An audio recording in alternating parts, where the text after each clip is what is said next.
እነሱ እኮ መሸፋፈን ነው የሚፈልጉት። አላህ ዘግበዋል። አብዱልፈታህ አላህ ዘግበዋል ያልክ ነው። ሙንዳን የዘገበው ያልክ ነው። እሺ አበባ ቀጥሽ። አይ እኔ ማለት ምንም የሚገርመኝ ነገር የለም። ቢኮዝ ቁርአን በምዕራፍ 4 ቁጥር 140 ላይ በእናንተም ላይ በመጽሐፍ ውስጥ ያለህን አንቀጾች በእርሷ ሲካድባትና በእርሷም ሲላገጥባት በሰማችሁ ጊዜ በሌላ ወሬ ውስጥ እስከሚገቡ ድረስ ከነሱ ጋር አትቀመጡ ይላል። ሶ ለነሱ አሁን ይሄ ቁርአንም በርስ ሐሰት መናገር ነው በእነሱ አንግል ማለት ነው። ስለዚህ መረበሽ አለባቸው። የነሱ አንደኛው ዘመቻ የነሱ ታክቲክ ምንድነው? ስለ ቁርአን የምታወራ ከሆነ ይረብሹሃል ነው። ከነሱ አንድ ስቴፕ ቀድሜ ስለማቀው ያን ያህል አልገረመኝም ልጁ በሐሳብ ሲገባ ሲፈራረቁ ማለት ነው። ዞሮ ችግር የለውም። እና ምንድነው ያልኳችሁ እዚህ ቁርአኑን ስንመለከት ሰላም በኤልያስ ላይ ይሁን ይላል። አንበቡት ሱራ 37 ቁጥር 130 ስለ ኤልያስ ታሪክ ያወራና ባይ ዘ ዌይ ከጊዜ አንፃር እንጂ ኤልያስን የዘር ነገድ ጠባሪን ብታነቡ ደስ ይለኛል። የዘር ሐረጉ የማልጅ ነው የተላከበት ዘመን ከመጽሐፍ ቅዱስ ጋራ ከፍተኛ ግጭት ያደርጋል ቁርአን ማለት ነው። ኤልያስን በተመለከተ ግን ያው የሰሙትን ነው ማለት ሰምተው ነው። ሰሚ ደግሞ በትክክል ላያስተላልፍ ይችላል ከሚለው እንረዳቸው በሚለው ነው የተውኩትኝና ኤልያሲን ማለት ምን ማለት ነው? የአብርሃም ነገዶች አብርሃማውያን እንደሚባሉት የኤልያስ ነገዶችም ኤልያሲን ይባላሉ ምናምን እንደዚህ አይነት ተፍሲር በነገራችን ላይ ተቀባይነት የለውም። ኤልያሲን የሚለው በራሱ ለምንድን ነው ያልተረጎሙት ሙፈሲሮች? ኤልያሲን ማለት ምን ማለት ነው? በእውኑ ይሄ ስም የያህዌ ስም አይደለም? ያስ የተባለው ያሲን ብሎ ቁርአን ያመጣው ምክንያቱም ያህዌን ያህ ብለው ይጠሩት ስለነበረ እስራኤላውያን በዕብራይስጥ። ስለዚህ እዚህ ጋር ኤልያስንም ስም ቁርአን ላይ ስለምናገኘው ያሲን ያህዌ ስም ነው ማለት ነው። አላህ የሚምልበት ከስሞቹ አንዱ ነው ብሎ ጠበሪ እንዳለው ማለት ነው። ሶ ይሄ ያሲን የያህዌ ስም ነው ማለት ነው። የያህዌ ስም ነው ማለት ነው። ኤልያሲን ኤልያስ ያህዌ አምላኬ ነው ማለት ነው። ኤልያስ ደግሞ ኤልያሲን ተብሎ መጥቷል።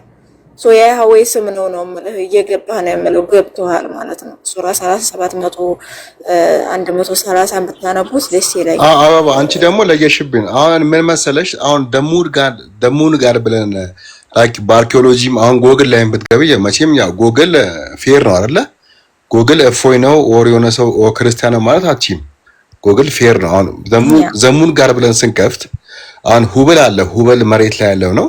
ሲን የሚባለው ደግሞ ሰማይ ላይ ያለው ነው። ሰማይ ላይ ደግሞ ያለው የጨረቃ አምላክ የጣዖቶች ሁሉ የበላይ ነው። የጌቶች ሁሉ ጌታ ነው። ያ ማለት የአላሆች ሁሉ አላህ ነው። ምንድነው የሚለው the greatest god ማለት ነው። እና ይሄ ሲን የሚባል አምላክ የጨረቃ አምላክ ነው። ወደ ቅርቢቷ ሰማይ ይወርዳል። ማታ ነው። ላይክ አሁን ጨረቃ ብዙ ጊዜ ጨረቃ የምንለው ማታ ነው እንግዲህ እና በኢስላሙ ማህበረሰብ በኢስላሙ ሶሳይቲ ያሲን የሚለው ቁርአን ሌሊትና ማታ የሚቀራ ቁርአን ነው። ምንድነው ከሻፋ ምንድነው ችግር ሲገጥምሽ የሚቀራ ቁርአን ነው። ስለዚህ ይሄ ያሲን ማለት ሲን የሚለው ቃል ከያህዌ ጋር የሚገናኝ ምንድነው ከጣዖት ጋር የሚገናኝ ስም ነው። ስለዚህ እኛ እየቀራን ያለ ነው ጣዖትን ነው። አት ዘ ሴም ታይም ደግሞ ሁል ጊዜ አሁን ቁርአን ስንቀራ ቢስሚላሂር ረህማን ረሂም ስንል በአንተ ስም አንለውም። ለአላህ ወደ ሰማይ ስንቀራ በአንተ ስም ያ አላህ በአንተ ስም ይሁንብህ እንደዚህ አርግልን አልሐም ምስጋና ይግባህ አንለውም። በሱ ስም ነው የምንለው። በሱ ስም በማን ስም? ለኔ ያው የሚመስለኝ በእግዚአብሔር ስም። ለማን ነው የምንጸልየው? ለያሲን ለሲን ማለት ነው። ለጣዖት አምላክ እንዲያማልድልን ወደ እግዚአብሔር እንዲያማልድልን ለሱ ነው ጸሎት የምናደርገው የሚል እምነት ስላለኝ ነው። አንቺ ደግሞ አሁን ጣዖት አይደለም የያሲን ስም ነው። ሲን ራሱ የሚለው ቃል ያህዌ ነው እያልሽ ነው። አይ ቲንክ እንደዛ መሰለኝ። ትንሽ ተጋጨብኝ። ጃኪ ምናልባት በዚህ ላይ ሐሳብ አለ መሰለኝ። አይ ያሲንን ሳይሆን ያህ የሚለውን ስም ነው። ምን አለ መሰለህ ያሲን የሚለው ከኤልያስ ስም ጋር አያያዥ ሆኖ መጥቷል እያልኩ ነው በቁርአን መረጃነት ማለት ነው። ይሄ ያሲን የሚለው ከኤል ጋር መጥቷል። ገባህ? ከኤል ጋር መጥቷል። 37 130 ላይ ማለት ነው እያወራ ያለው ታሪኩ ከ123 ጀምሮ ስታይ ስለ ነብዩ ስለ ኤልያስ ነው ማለት ነው። ኢድሪስ ራሱ ኤልያስም እንደሆነ ይፈስራል። ወጣባሪ ገብታች ማንኛውም ሰው መመልከት ይችላል። እዛ ጋር ይሄ ሲን የሚለው ስም ቀጥታ የአይሲን ሲሆን ኤልያሲን የሚለው ቁርአን ነው መጽሐፍ ቅዱስ ነው? ቁርአን ኮነ ያው ነው። ኦኬ ቁርአን ነው እንዴ? ኦኬ አሁን ተመልከተው ክፈትና እኔ መክፈት ስለማልችል ነው። አሁን ክፈትና ተመልከተው። ብቻ ምንን ልክፈትልሽ? 17 ነው ዲኒና አስገብት። አይ ሶሪ አንድ ሰው ተወሩለትና ምን ልክፈትልሽ አብትዬ?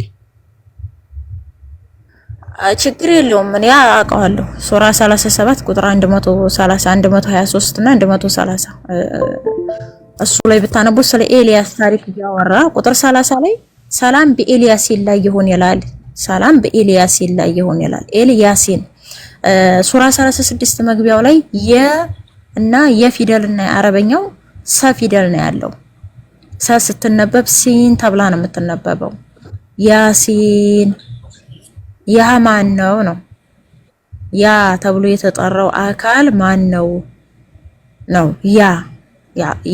ያህዌ ለዛ እስራኤላውያን አምላካቸውን ለመጥራት የሚጠቀሙበት ቃል ማለት ነው። ያህዌ የአምላካችን ስም ነው። ኤልያስም ያህዌ አምላኬ ነው። ኤል ያህዌ ነው። በነገራችን ላይ ኤል ያህዌ አምላኬ ነው ጌታዬ ነው ፈጣሪዬ ነው ማለት ነው። ጌታ አምላክ ነው ማለት ነው። ኤልያስ ማለት ያህዌ አምላክ ነው፣ ያህዌ አምላኬ ነው፣ ያህዌ ፈጣሪዬ ነው ማለት ነው።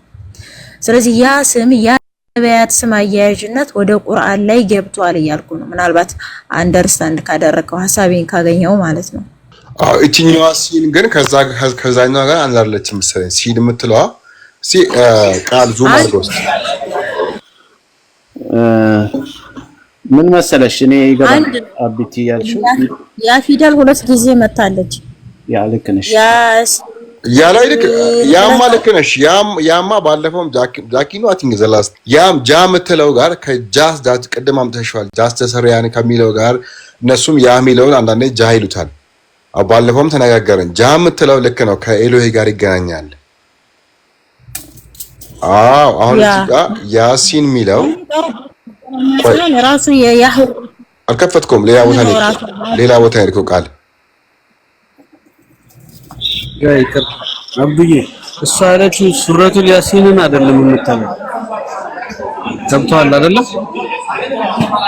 ፓርቲኩላርሊ ስሙን ይላል የኤልያስ ስም ኢልያ ሲን ይላል። አሁን ይሄኛው ኢልያ ሲን የምትለዋን ቃል ይኸውልሽ አበብ ሲን የምትለዋን ቃል አንድ ፊደል አይደለም የወሰደው። አየሽ አነባቢዎቹ አሉ። ሲ ያለች ይኸውልሽ ሲ ያለች ዋያ ያ ያለች ኤን ያለች ሲን የምትለዋ ቃል ብዙ ጊዜ ግን እቺ አሁን ሲንን የጠራበት ያሲን ላይ የጠራበት ግን እቺ ሷድ ፊደል ብቻዋን ነው የጠራት።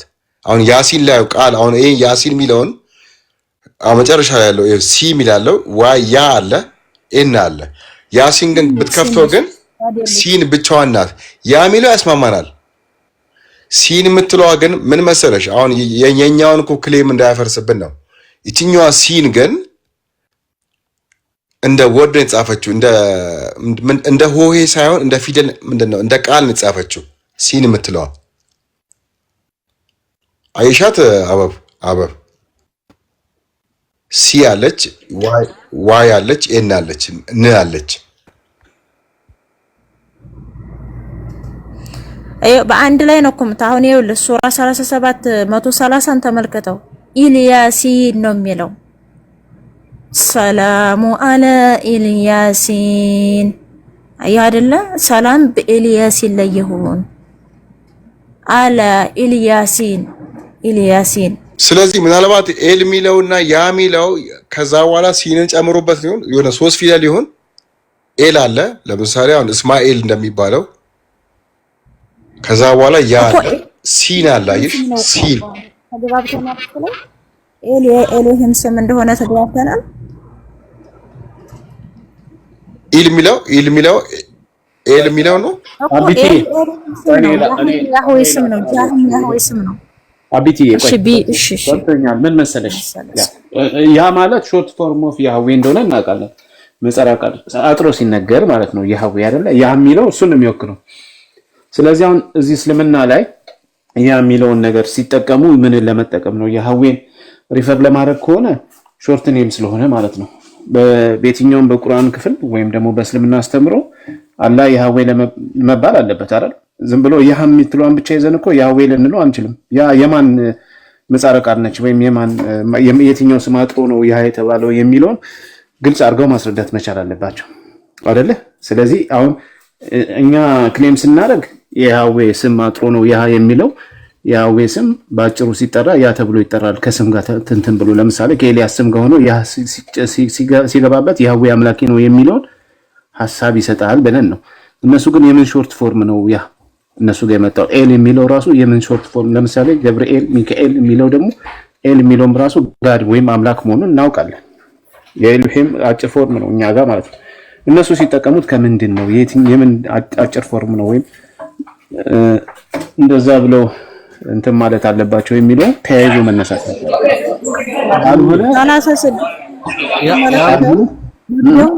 እዛው አማርኛው ላይ አንጥቶላቸዋል። የናሰን አስቀድሞ ነው ያመጣው የሁለት ፊደል ቅምር እንደሆነ ያሲን የሚለው አምጥቶላቸዋል። የንና ሰን ለብቻው ነው ያመጣው። ከዛ ምን አለ ሲገጣጠሙ ምን ድምጽ አወጡ? ያሲን የሚል ድምጽ አወጡ ማለት ነው። ማናማ የናሰ የያህዌ ያህ የሚባለው ጃህ የሚባለው ያህዌ እግዚአብሔር ነው፣ የእስራኤል አምላክ። እስራኤላውያን ሙሉ ስሙን ለመጥራት ስለሚጠሩ ያህ ብለው ይጠሩት ነበር ማለት ነው። ያህ እሱ መጽሐፍ ቅዱስ ላይ መልስ አለው። ልክ ነሽ። አሁን እነሱ ያህ ሲሉ ሲን የሚለውን አምላክ ብለው ነው የሱ ቅጥያ ነው። ያሲን ብለው ሲሉ ሲን የሚባል አምላክ አለ አይደለም በኩል ላይ የዘለ ነው። እስራኤል ተፍሲር አልቁርጡቢ ላይ እስራኤል የሚለውን ሲፈስር ማለት ነው። ቁርጡቢ እስራኤል የሚለውን ሲፈስር ኢስራ ማለት አብድ ነው ብሏል፣ ባሪያ ነው ብሏል ቁርጡቢ ማለት ነው። ኢል ደግሞ የአላህ ስም ነው አለ። አየህ አይደለ? ወደዛ ያ በዛ ሐሳብ ኮንክሉድ ላድርገው በቃ ላጠቃለል እኮ ኢል የሚባል አምላክ ማለት እኮ ሾርት ፎርም ነው አቢቲያ። አሁን ለምሳሌ የያህዌ ስም የኤልሄም ሾርት ፎርም ሲሆን እኮ ነው ኢል ብለን የምንለው። አሁን ለምሳሌ ሚካኤል፣ ገብርኤል ስንል እኮ ሾርት ፎርም ኦፍ ምንድነው ያህዌ ሳይሆን ኤልሄም ማለት ነው። እሱን እኮ ነው በሱ አጭር አድርገን ከዛ በኋላ ሚካኤል ብለን እንጨምርበታለን ማለት ነው። አሁን እነሱ እንደዛ ብለው ሲሉ አሁን ለምሳሌ እዚህ ጋር ያሲን ብለው ሲሉ ያ የሚለው ሾርት ፎርም ነው ወይም በምህጻረ ቃል ሲጠራ በአጭር ሲጠራ ያህ ብለው ይጠሩታል። አምላካቸውን ሙሉ ያህዌ ብለው መጥራት ስለማይችሉ አይሁዳውያን ያን ሪፈር እያደረጉ ነው። የሚወክለው ያህዌን ነው የመጨረሻው ቃል ያን ብቻ ተጠቅሞ ማለት ነው። አሁን ያሲን ሲሉ ያ እሺ እንቀበለው ሲን ነው ያ አምላክ እያሉ ያሉት ወይስ ማንን ነው ያህ ብለው እየጠሩ ያሉት ነው? አሁን ሾርት ፎርም ለየትኛው ነው የሚጠቀሙት? ለያህዌ አይደለም የሚጠቀሙት። ያህዌን ሙስሊሞች እንደማይጠቀሙ እናውቃለን። ያህዌ ብለው አይጠቀሙም። ኤልሄምን ብለው አይጠቀሙም። በመጽሐፋቸው ላይ አልተላለፈም። ስለዚህ ኤል የሚለውንም ቃል ሲጠቀሙ ለየትኛው ሾርት ፎርም ነው ነው? ቆይ ቋንቋቸው አይደለማ ቢኒ፣ ቋንቋቸው አይደለም ሰምተው እኮ ነው አልኩህ። ዕብራይስጥ ቋንቋውን እኮ እየሰሙ ነው። እነዚህ እነ እስማኤል እነ ኤልያስ ዕብራይስጥ ናቸው ብሏል ጠበሪ። ይሄንኑ አንቀጽ ሲፈስር ማለት ነው። እነዚህ ኢብራኒ ናቸው ብሏል። ሂብሩ ላንጉጅ ናቸው ብሏል። አገጣጣኛል ሐሳቤን ገብቶኛል። ያ በቃ አለቀ። ገብቶኛል። ወደ እስልምና ሲመጣ ሚኒንግ አይሰጥም እያልኩ እኮ ነው። አሁን ለምሳሌ ገብርኤል ስንልኛ ኤል የሚለው የኤልሄምን ስም በአጭር ፎርም ስንጠራ ኤል እንልና ገዛ ገብርኤል ኤል የሚለውን ገብር የሚለውን እንጨምራለን ማለት ገብር እንጨምርና ኤል ብለን ስንል ኤልሄምን እንትን እያደረግን ነው፣ ሪፈር እያደረግን ነው። ሾርት ፎርም ኦፍ ኤልሄም ነው ኤል ማለት። ያህዌ የሚለውንም ያ ስንል ሾርት ፎርም ኦፍ ያህዌ ነው ያ እያለን ያለ ነው። ለያህዌን በመጻረ ቃል እንትን ብለ ነው። አሁን እነሱ ያሲን ብለው ሲናገሩ ያን ይጠቀሙታል። ለየትኛው አምላክ ነው ሾርት ፎርም አድርገው ያን ያመጡት ነው? እንደ እስልምና ለሲን ያመጡት ወይ ባባሪ እኮ አላህ የሚምልበት ከስሞቹ አንዱ ነው ይባላል አለ። ሲጀምር ዑለማዎቹ በዚህ ጉዳይ እንትን ተለያይተዋል፣ እክትላፍ አድርገዋል አለ እኮ ጠበሪ ገና መግቢያው ላይ ሲፈስር ማለት ነው። በዚህ ጉዳይ ተለያይተዋል አለ ራሱ ዑለማዎቻቸው ማለት ነው። ነገር ግን የያህዌ ስም የሂብሩ ማለት ነው ቀጥታ ማለት ነው ወርድ በወርድ መጥቷል ነው ማለት። ለምሳሌ እስራኤል የሚለው ቅድም ያነሳው እንደ ኤግዛምፕል እስራኤል የሚለው እስራ ባሪያ ነው፣ ኢል ደግሞ አላህ ነው አለ። ኢል አላህ ነው አለ። ኢል የሂብሩ ስም ነው አይደል? የዕብራይስጥ ስም ነው። አበባዬ አንድ ጊዜ በመሐል አላህ የቱ ጋር ነው ኢል የተባለው ነው? ኢል የሚለው በራሱ እኮ አሁንም እኮ ምን መሰለሽ አቢቲ ኢል የሚለው በራሱ እኮ ተማሪ ነው እኮ አረበኝ ወይ እሺ ቢኒ ቀጥልና አገባለሁ ችግር የለም እሺ ችግር የለም በቃ አንቺ እንትን ትይኛለሽ ኢል የሚለው በራሱ እኮ ስም አይደለም እኮ ሾርት ኔም ኦፍ የሆነ አምላክ ምህጻረ ቃል ነው ምህጻረ ቃል ማለት አጥሮ ሲነገር ማለት ነው ለምሳሌ ያ ሲሉ ያዌን ባጭር ሲናገሩ ነው ያ የሚሉት እስራኤላውያን ማለት ነው ኢል የሚለውም ደግሞ ኤሎሄም ባጭር ሲጠራ ነው አሁን እነሱ ለየትኛው አምላክ ነው አላህን ኤሎሄም አልተባለም ካልተባለ ኤል የሚለውን ምህጻረ ቃል ኤል የሚለውን ምህጻረ ቃል እንዴት ሊጠቀሙ ይችላሉ ነው ሾርት ፎርም ሆኖ ስለገባ ነው እዛ ጋር ማለት ነው አሁን ግራ ይገባኝ ለየትኛው አምላክ ነው ኤል ብሎ ለአላህ ከሆነ አላህ ኤሎሄም አልተባለም ስለዚህ ኤል የሚለውን ቃል ሊጠቀሙ አይችሉም ነው ያልኩት አላህ ያህዌ አልተባለም ያ የሚለውን ቃል ሊጠቀሙ አይችሉም ሾርት ፎርም ሆኖ ስለመጣ ነው እስቲ ምናልባት አብቲየስ አንቺ የምትይውልስ ማለት ነው ቢኒ አበባ ያለችው አልገባ መሰለኝ እሷ እኮ ሰምተው ነው ምንንም አላወቁትም ስትነሳ ቅድም ተናግራ ነበረ ሰሚና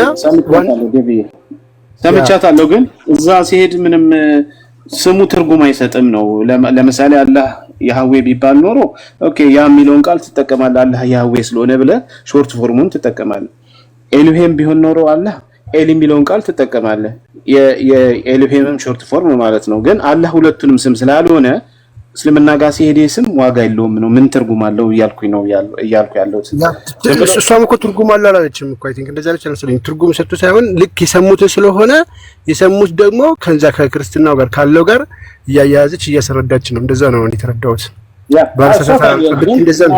በእስልምና ላይ ሌላ አምላክ አለ አላህ ያህዌና ኤሎሄም ተብሏል የሚል ግንዛቤ እንዳይወሰድ ብዬ ነው የተናገርኩት እንጂ ዝም ብለው ስበው አውጥተው ከሆነ የተናገሩት ይሄን ፕሩፍ ማድረግ መቻል አለባቸው አለ ኤሎሄም ወይም ያህዌ መባል አለባቸው ይሄን ሲፊክሱን ለመጠቀም ሾርት ኔሙም ለመጠቀም ግዴታ መጀመር ለምሳሌ አንተ ቃል ነው አይደለ ቃብዬ ብናገር ምን ማለት ነው ቃል የቃልን አይ የመጨረሻውን ቃል ወስጄ ቃልን ብዬ እየተጠቀምኩ ነው ስለዚህ ቃል የሚባል መጀመሪያ ሊኖር ይገባዋል አይደለ ሊኖር ይገባዋል ለምሳሌ አበባ አለች አይደለ አበባ እዚህ ጋር አለች አበባ መጨረሻውን ስም ተጠቅሜ የሆነ ነገር ለመግለጽ ብፈልግ የትኛውን አምላክ ነው የትኛውን ሰው ነው እየተናገርኩት የሚለው አበባን ነው በሪፈር ለመናገር የፈለኩት በመላት ማለት ነው የመጨረሻውን ባን ተጠቅሜ ስለዚህ ልክ እንደዛው እነሱ ያን ሲጠቀሙ የትኛውን አምላክ ሪፈር ለማድረግ ነው ያም እኛ እንደምናውቀው በሄብሩ ያህዌን ነው ሪፈር የሚያደርገው ኤል የሚለው ደግሞ ኤሎሄምን ነው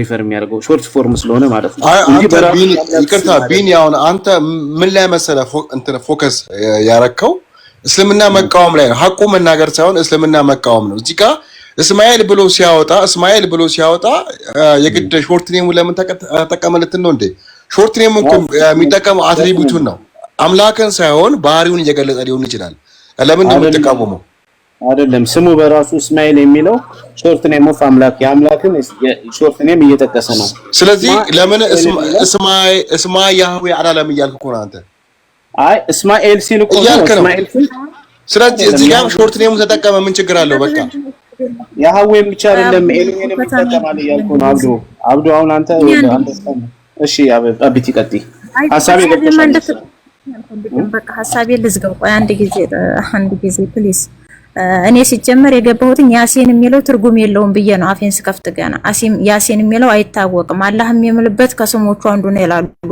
ምሁራኖቻቸው የሙስሊም ሊቃውንቶች ሙፈሲሮች በዚህ ጉዳይ ዑለማዎቹ እክትላፍ አድርገዋል ተለያይተዋል በዚህ ጉዳይ ስምምነት ላይ አልደረሱም ብዬ ጠበሪ ተፍሲርን ጠቅሼ ነው የተናገርኩት እንደ ያራለው አላህ ማለት ኢላህ ማዕቡድ ማለት ነው የሙስሊም አምላክ ሳይሆን አላህ ማለት የሆነ ለአንድ አካል የምትሰጠው ስም አይደለም ኢላህ ማዕቡድ ማለት ነው የሚመለክ ተመላኪ አካል ማለት ተመላኪ አምላክ ማለት ነው የኢንሳይክሎፒዲያ ኦፍ ክርስቲያኒቲ 2001 ክርስቲያኒቲ እኔ እንደ ሙስሊም እጠይቅሽኛል እንደ ሙስሊም ትርጉም የለው ማለት እንደ ክርስቲያን ነው እየጠይቅሽኛለሽው ኖ አይደለም እንዴ ያውቃለሁ እኮ በአረብኛ አላህ የሚለው ቃል ትርጉም የለውም። አላህ እያልኩ እኮ ነው የሚመለክ አምላክ ማለት ነው። ለነዙ ስለነ በኤልዜቡልም ብትሰጠኝ ስም ስለዚህ የሚመለክ አምላክ ከሆነ ይሄ እኮ ፕሮፐር የስሙ ገላጭ ባህሪው ቆይ ይሄ የሚመለክ አምላክ ከሆነ ባህሪውን እየገለጠ ነው እንጂ ስሙ አይደለማ። ባህሪውን እኮ ነው የሚመለክ አምላክ ማለት ባህሪው ነው አይደል እንዴ?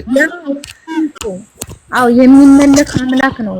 አላህ ማለት ተመላኪ አምላክ ነው። የሚሰገድለት የሚያመልኩት ኢላህ ለማዕቡድ ነው።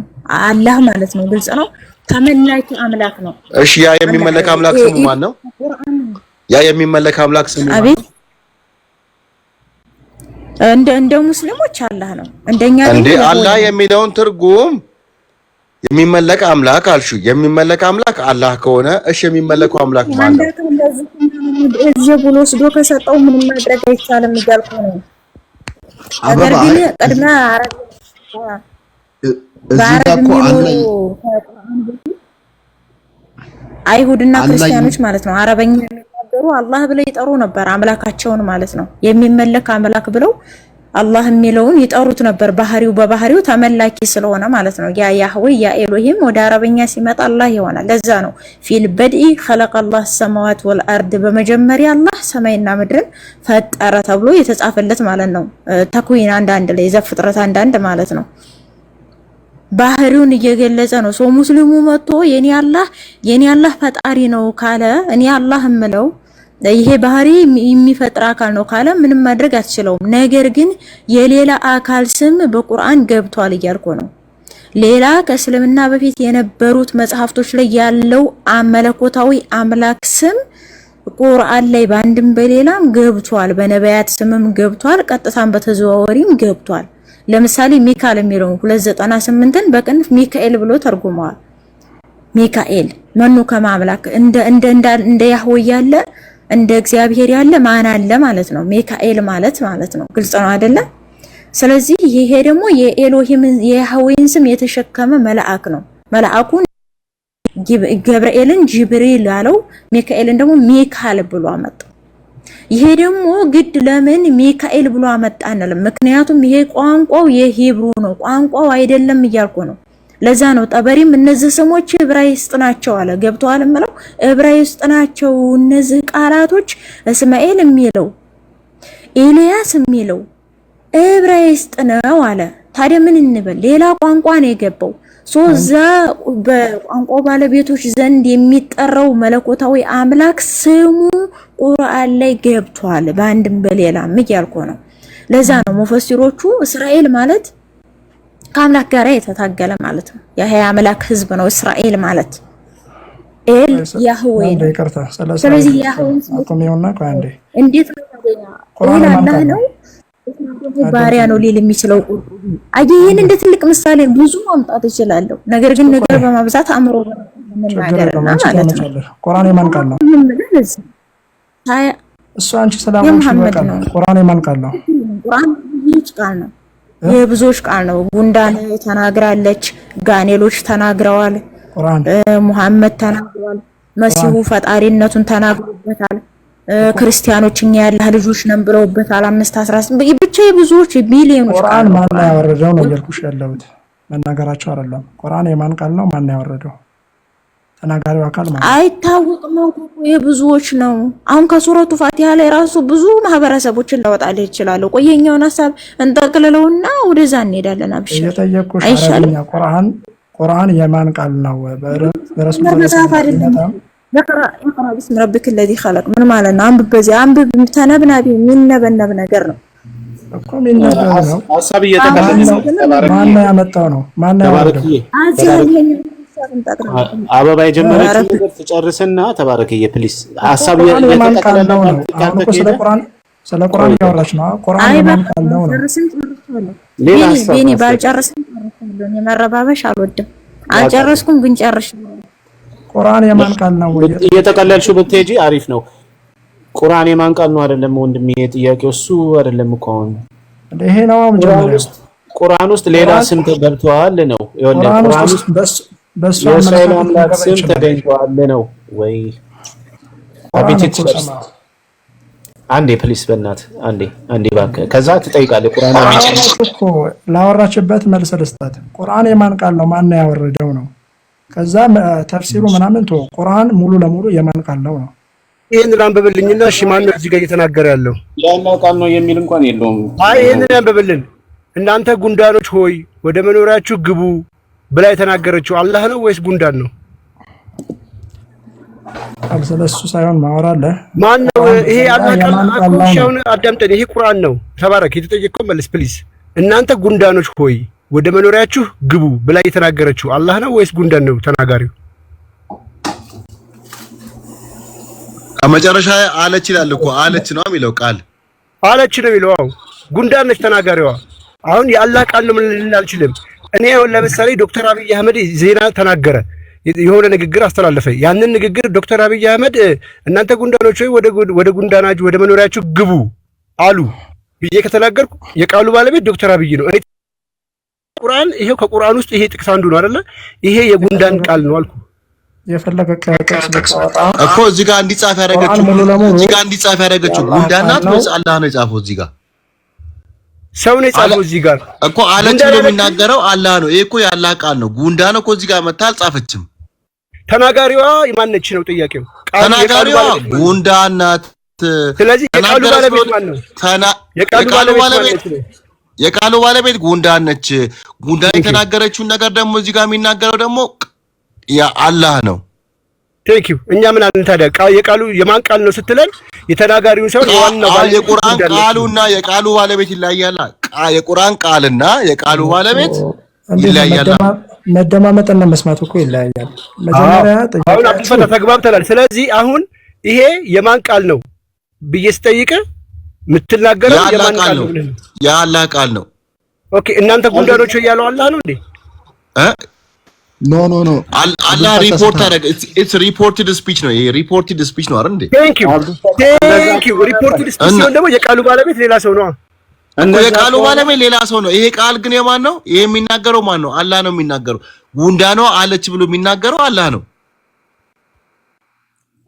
ቆይ አላህም አይደለም ይሄን የተናገረው። ይሄማ ጉንዳኗ ያለችውን ጅብሪል ነው የተናገረው። የቃሉ ባለቤት ከሪፖርተሩ መሐመድ አለ። ለምሳሌ ቃል እንደዚህ ብሎ ተናገረ፣ መሐመድ አለ እንደዚህ ብሎ ተናገረ ብዬ ደግሞ እንደዚህ ብሎ ተናገረ ብዬ ስጽፍ የጽሁፉ ባለቤት ማን ነው? የጽሁፉ ባለቤት ማን ነው? ላስረዳ። አይደለም ተዋጣ እንካካ ስትጠየቅ የአረብ ዱርዬ ነው። ይሄም አረቆ ያ ሀቢብ ሀቢብ አይገባችሁም እንዴ? ምንም አውቄ አይደለም። ያደረገ ነው።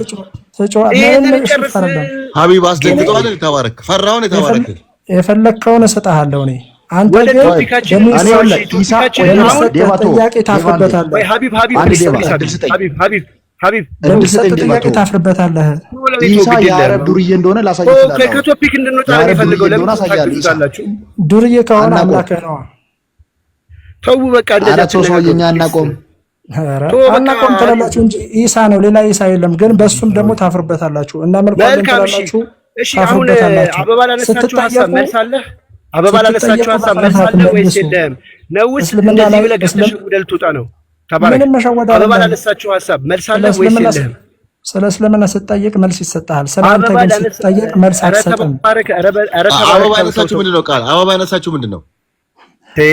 ምንም የራሷ ፍልስፍና ነው ያነሳችው። እሺ ቆይ ተባረክ።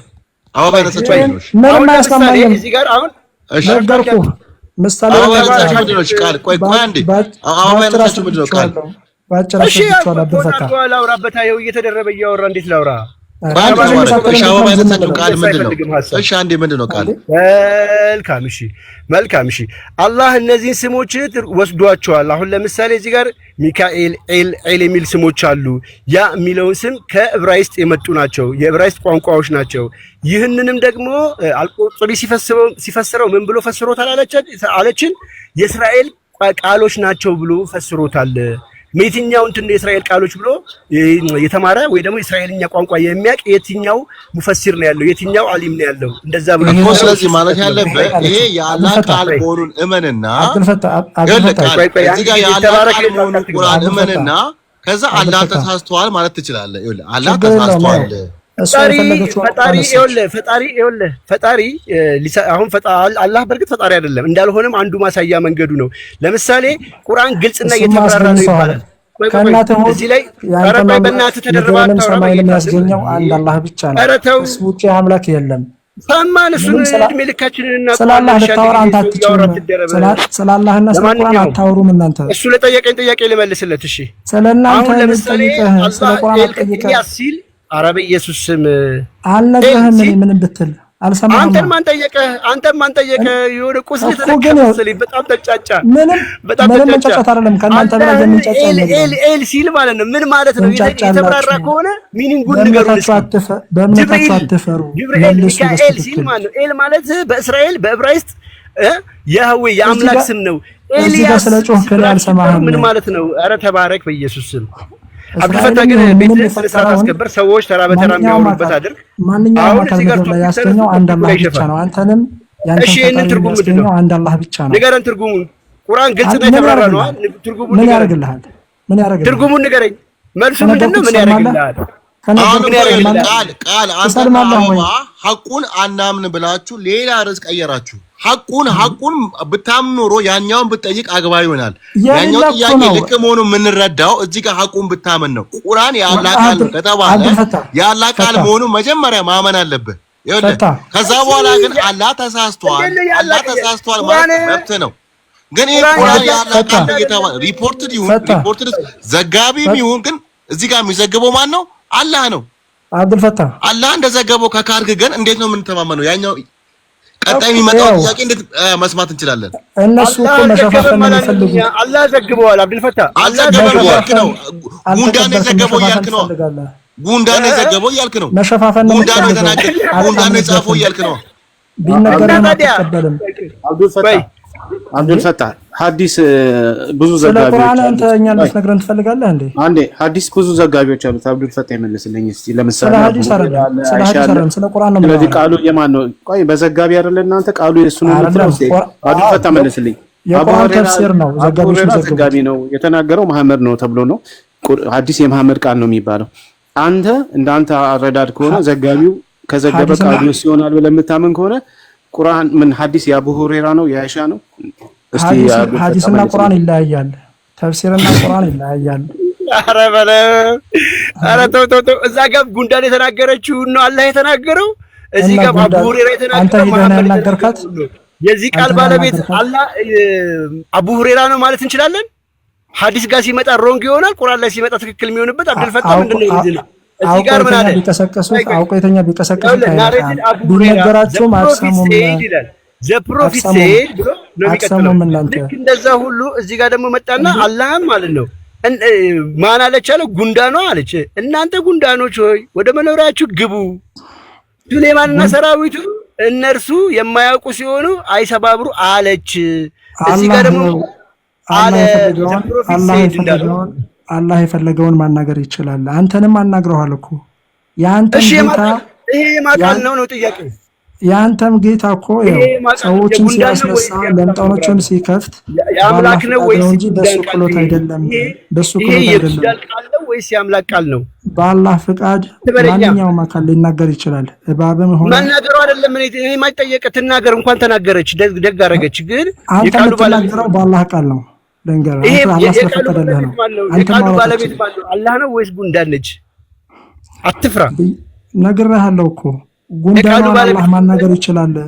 ጉንዳኑ አላህ ማናገር ይችላል። የንግግሩ ባለቤት አላህ ነው ወይስ ጉንዳን ነች የተናገረችው?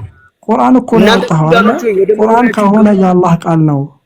እናንተ ጉንዳኖች ሆይ ወደ መኖሪያችሁ ግቡ ያለችው ጉንዳን ነች ወይስ አላህ ነው ያለው? እንዴት ነው የምትሰማው አንተ? ሁለት ጆሮ ነው ያለህ። ማን ነች? አንተ እኮ ስለማሰማ እኮ ነው። አትናደድ። አንተ ለማሰማው ነገርኩህ እኮ። ምን ብለህ ነገርከኝ? አላህ የፈለገውን አካል ማናገር ይችላል። ጉንዳኗን ነው መች ጠየቁ ሌላ ስምህን አትንገረኝ፣ ሰፈርህን አትንገረኝ። ስምህን ስጠይቅ ሰፈርህን አትንገረኝ። እናንተ ጉንዳኖች ሆይ ወደ መኖሪያችሁ ግቡ ያለችው አላህ ነው ወይስ ጉንዳን ነች?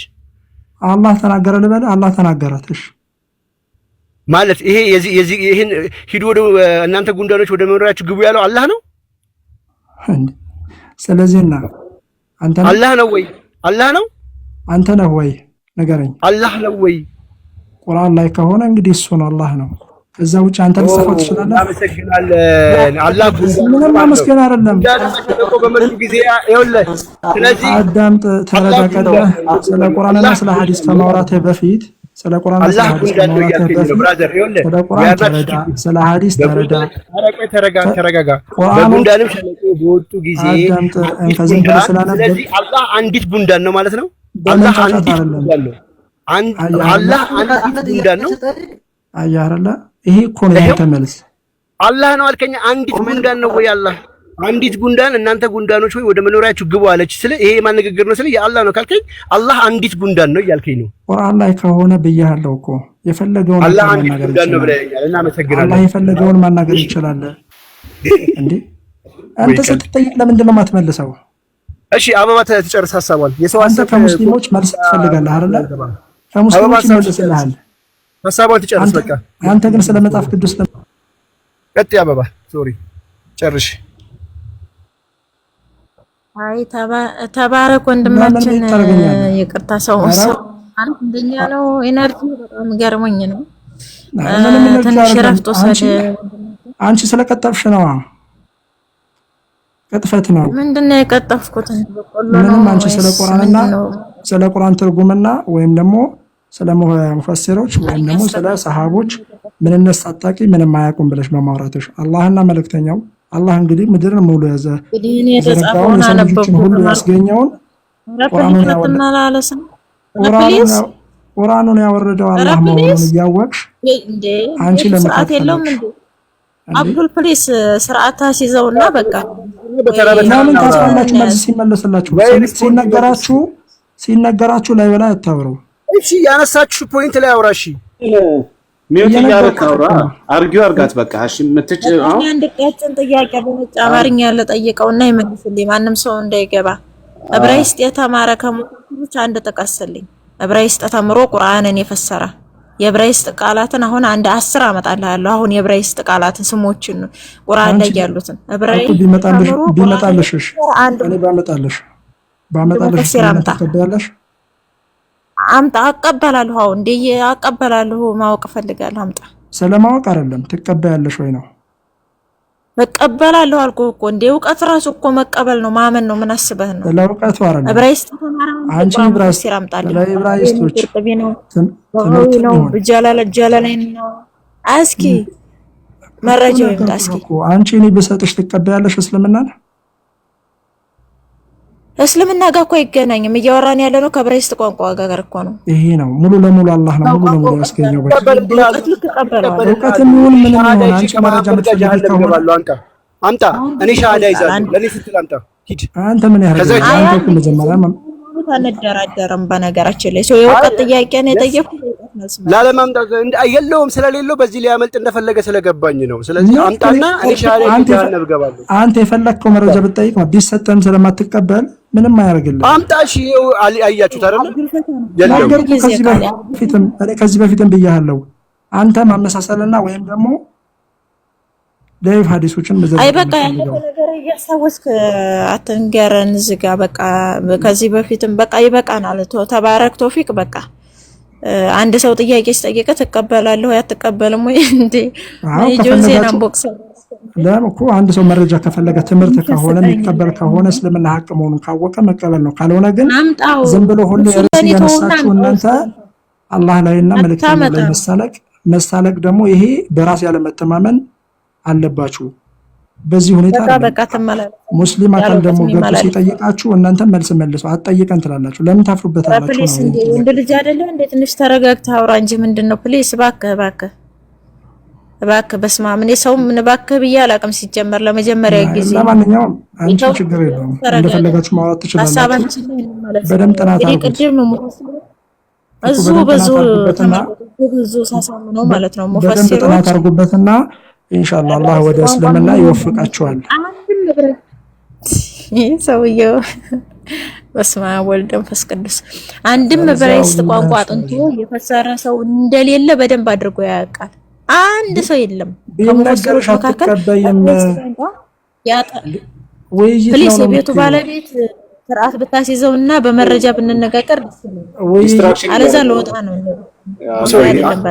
አስወርጄዋለሁ ማለት መከባበር ስላለብን አብዱልፈታ ቤት ቢሆንም እንደማትወድ ባቅም ሰው ሊወያይ ከሀሳብ እዚህ ጋር 200 ሰው ተቀምጦ እሷን ተከትሎ እኛን ተከትሎ የመጣ ሰው ልንማር ነው አንተ ጋር የመጣ ነው። አንድ ሰው ደግሞ በግልጽ እያሳወቀ መማርም ማወቅም አይፈልግም።